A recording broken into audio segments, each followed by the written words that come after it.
Halo teman-teman, gimana kabarnya kalian hari ini? Kembali lagi di YouTube channelnya Yidi Phrase. Di video kali ini aku mau sharing ke teman-teman semuanya yang mungkin kebetulan tinggal di Jepang dan punya SIM atau surat izin mengemudi di Jepang dan lagi mau closing atau memperbaharui atau memperpanjang SIM-nya. Jadi aku mau sharing beberapa hari yang lalu aku punya pengalaman memperpanjang SIM di Jepang. Jadi aku mau sharing gimana prosesnya dari awal sampai aku dapat SIM yang baru. Jadi aku yang kemarin itu pertama kali ngurus di Jepang SIM-nya itu di tahun 2021 SIM-ku jadi. Terus sekarang yang sebelumnya yang warna hijau karena masih pertama sourcing saya. Jadi masih pemula, yang sekarang udah pakai yang biru. Ini warnanya udah biru di sini. Kalau mau lihat. Jadi apa namanya? Baru pertama kali diperpanjang. Jadi prosesnya beda sama yang udah beberapa kali perpanjang sama yang masih baru pertama kali memperpanjang SIM-nya. Jadi awalnya untuk di Jepang ini sebenarnya kalau misalkan kalian punya SIM, entah itu SIM untuk mobil atau untuk baiku atau sepeda motor, itu kalian atau SIM yang lain juga pun, itu kalian kalau mau memperpanjang sebelum ulang tahun kalian, misalkan kayak aku kebetulan ulang tahunnya di bulan 11, terus di bulan 10, 1 bulan sebelumnya itu udah dikasih hagaki. Hagakinya aku nanti kasih lihat fotonya seperti hagakinya ini berisi dipersilahkan untuk memperpanjang SIM kalian gitu isinya. Dan apa aja yang harus kalian bawa, terus kalian harus mengikuti untuk memperpanjang ini. Kebetulan kalau di Jepang memperpanjang SIM itu harus diikuti dengan ikut semacam kelas atau kuliah lagi gitu, untuk kuliah untuk memperdalam tentang aturan-aturan lalu lintas, dan kalian bakalan dapat buku kayak gini. Se-Jepang sama bukunya juga kayak gini. Jadi kalau misalkan aku kebetulan tinggal di Yokohama, dan kemarin tuh ceritanya aku dapat di bulan 10 hagakinya dapat. Terus karena untuk yang pertama kali memperpanjang SIM-nya itu biayanya ada 3.850 yen. Terus kalau untuk yang udah berkali-kali atau yang udah 70 tahun ke atas itu beda lagi biayanya. Terus kalau misalkan aku kemarin itu harus membawa unte menkyoso, kemudian bawa hagakinya, terus bawa Zaryu Kado-nya, terus bawa uangnya. Jadi kalian mungkin bertanya-tanya, perlu nggak sih ingkang? Nggak perlu. Perlu nggak sih paspor? Itu nggak perlu juga. Yang penting kalian bawa Zaryu Kado aja, nggak apa-apa. Nah, yang kemarin itu aku setelah bulan 10 kan, datang hagakinya, cuman aku baru bisa ngurusnya itu di bulan 11. Jadi aku ngurusnya itu di Yokohama. Kalau di Yokohama itu ada satu tempat yang namanya Untemenkyo Senta.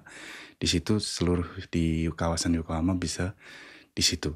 Dan kalau nggak salah nggak hanya Yokohama tapi Kanagawa Ken. Jadi bisa ngurus perpanjangan SIM-nya di situ. Nah, kalau aku kemarin di Futamatagawa Eki turunnya, terus habis itu bisa jalan kaki sekitar 20 menitan, atau bisa lebih cepat lagi naik bis. Jadi aku kemarin naik bis ke yang Untemenkyo Sentanya. Nah, ketika masuk, jadi aku kemarin tuh cuman bawa Untemenkyoso, hagaki sama uang sama Zaryu Kado. Jadi ketika masuk, nanti kalian kalau misalkan di Yokohama yang sama tempatnya, yang di Futamatagawa Eki yang deket dari Eki itu, kalian ketika masuk nanti langsung di lantai 1 itu ada barisan untuk kosing. Barisannya itu kalian antri di situ untuk uketsuke. Jadi uketsuke-nya nanti semacam pakai pendaftaran otomatis gitu. Jadi kalian tinggal masukin untemenkyoso kalian ke alatnya. Nanti tinggal masukin angsho banggo. Angsho banggonya kalian kalau belum tahu, kalian bisa lihat di untemenkyoso kalian sendiri yang udah diarsir warna merah. Ada 4 angka di situ.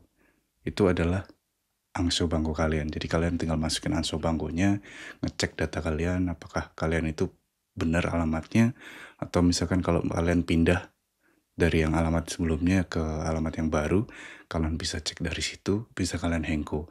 Terus kalian juga bisa, kemarin kebetulan aku diminta juga untuk masukin nomor teleponku. Jadi aku masukkan nomor telepon, terus habis itu udah selesai di print surat pendaftarannya. Jadi nanti bakalan keluar kalau udah Uketsuki-nya selesai di alat pendaftaran otomatisnya itu, bakalan di print kayak lembaran gini yang nanti ada datanya kalian sama foto SIM-nya kalian, sama di belakangnya itu ada pertanyaan kuesioner, bukan kuesioner sih apa ya, ada yang di belakangnya itu ada beberapa pertanyaan yang kalian harus isi hai atau iye gitu, cuman 2 pilihan aja, dan itu cuman apa ya, isinya kayak misalkan apakah kalian dalam 1 tahun belakangan ini pernah mengalami penyakit yang berat sehingga tidak boleh menyetir oleh dokter. Di lembar yang belakang itu kalau nggak salah ada 5 pertanyaan. Di dalamnya ada beberapa pertanyaan yang menanyakan apakah kalian pernah ketika beraktivitas tiba-tiba kehilangan kesadaran. Terus apakah kalian pernah dalam 1 tahun terakhir terkena penyakit yang mengakibatkan kalian tidak boleh mengendara lagi, atau kena penyakit yang menyebabkan kalian nggak bisa mengontrol gerakan kalian, kayak gitu-gitu pertanyaannya. Tinggal hai atau iye, itu iya atau tidak gitu aja. Kalian tinggal pilih aja sesuai dengan apa yang kalian alami gitu. Kalau kalian udah selesai dari Uketsuki pendaftaran, terus habis itu selesai juga nulis jawaban dari pertanyaan 5 poin yang ada di belakang kertasnya itu, kalau udah selesai semuanya, kalian tinggal bawa ke bagian yang nomor 3 untuk beli perangko, semacam perangko, namanya itu Sunyushoshi kalau nggak salah, Sunyushoshi. Dan itu kalau untuk shokai atau yang pertama kali mengurus untuk perpanjangan SIM-nya itu harus bayar 3.850 yen. Jadi nanti dikasih perangko ada 3.800 sama 50 yen kayak gitu. Nanti tinggal kalian tempel. Setelah kalian selesai tempel, kalian buru-buru antri lagi untuk step yang keempat. Step keempat ini untuk tes penglihatan. Jadi kalian nanti bakalan masuk ke ruangan, terus ada alat yang untuk ngecek.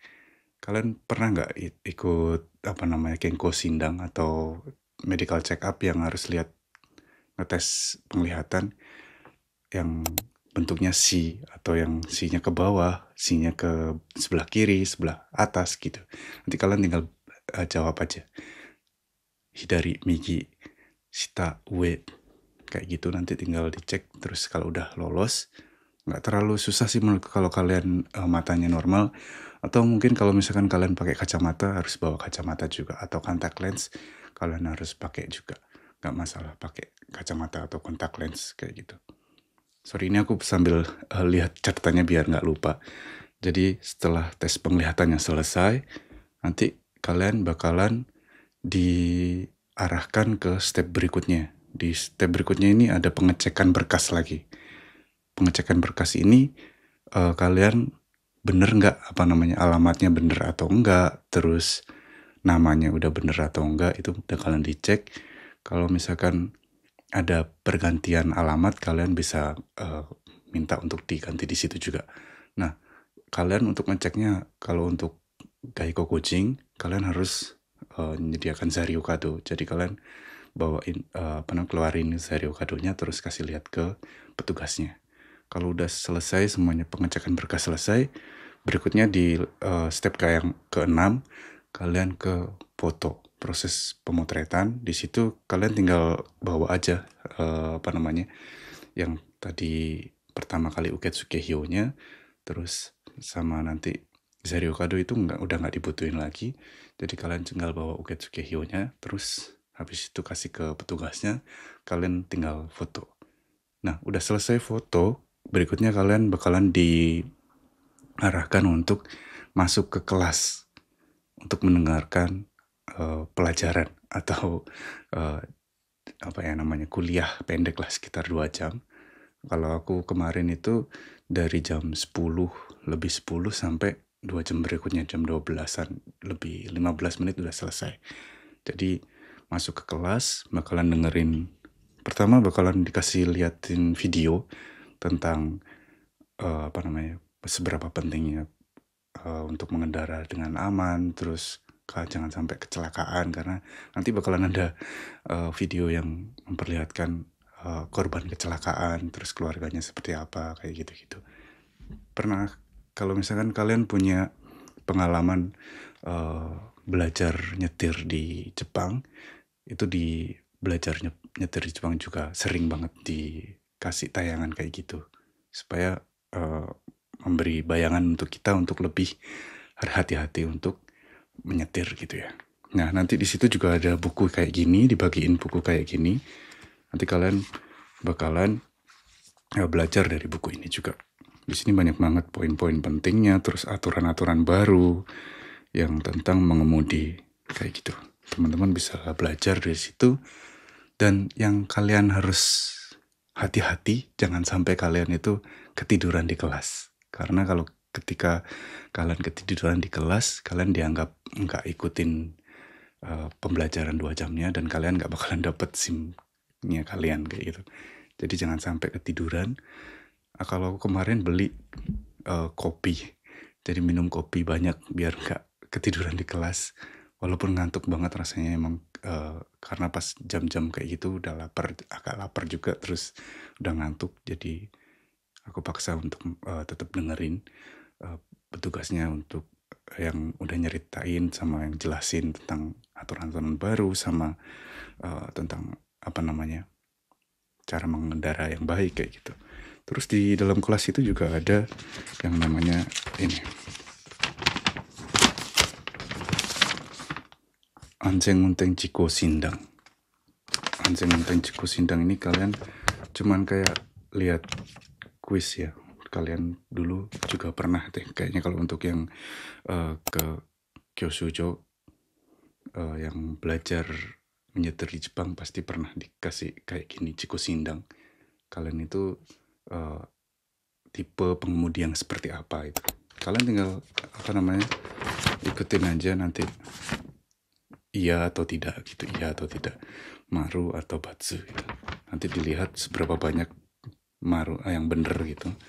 Nanti kalian itu tipe unteng yang kayak gimana bakalan kelihatan dari situ. Cuman kalau untuk yang kalian bahasa Jepangnya kurang ngerti atau kurang paham bakalan agak kesulitan karena ini semuanya pakai bahasa Jepang. Kalau pas kebetulan waktu aku ini pakai bahasa Jepang dan mereka petugasnya yang bacain pertanyaannya dari 1 sampai 31 poin. Itu petugasnya bacain kita langsung isi sampai selesai. Terus kita sendiri yang bakalan ngecek ininya seberapa banyak kita benernya gitu. Kayak gitu. Teman-teman bisa lihat dapat ini, sama di sini juga poin-poin kalau misalkan ada kecelakaan, terus ketika kalian lagi macet, tiba-tiba mobilnya mogok, kalian harus ngubungin kemana, itu kalian dapat nomor call centernya di mana gitu, Matomet yang semuanya ada di sini. Jadi kalian bisa simpen ini di mobil kalian sendiri kalau punya mobil untuk jaga-jaga kalau misalkan ada sesuatu gitu ya. Nah ini ketika udah selesai 2 jam selesai ikutin penjelasannya macam-macam, kalian di kelas itu bakalan dibagi unteng menkyoso kalian yang baru. Dan kebetulan sama kayak yang waktu aku dulu ujian SIM di Jepang juga yang udah lolos gitu ya. Kalian dipanggil sesuai dengan tanggal lahir kalian. Jadi kalau misalkan 1 Januari tanggal 1, itu berarti kalian nomor 1. Kalau entah itu Februari, entah itu bulan apapun, kalau misalkan di belakangnya misalkan 22 atau 23, berarti kalian urutan nomor 2, nomor 3 kayak gitu. Jadi hari kelahiran di yang paling belakang itu. Contohnya kalau misalkan 29 berarti kalian nomor 9. Kalau yang 30 berarti kalian nomor 10. Jadi yang paling akhir itu yang nomor 10, yang 0 akhirnya nih. Jadi kebetulan aku agak awal, jadi kemarin lebih cepat dapatnya dan langsung dapat saat itu juga, di hari itu juga langsung dapat SIM yang baru gitu teman-teman. Jadi itu tadi ceritanya, dan semoga pengalamanku ini juga bisa jadi referensi untuk teman-teman yang mungkin juga bakalan mau memperpanjang SIM kalian di Jepang gitu. Semoga videonya bermanfaat. Kalau misalkan ada yang mau ditanyain, ada yang mau dikonsultasiin tentang kehidupan di Jepang apapun itu, kalian bisa tulis komentar kalian atau pertanyaan kalian di kolom komentar ya. Jangan lupa untuk like, sharing, dan subscribe channel YouTube-nya Yudi Phrase. Dan aku bakalan sering-sering sharing video-video kayak gini yang bermanfaat untuk kalian yang tinggal di Jepang dan pengen bekerja atau tinggal di Jepang juga. Thank you udah nonton videonya sampai habis, dan sampai jumpa di video berikutnya. Bye-bye.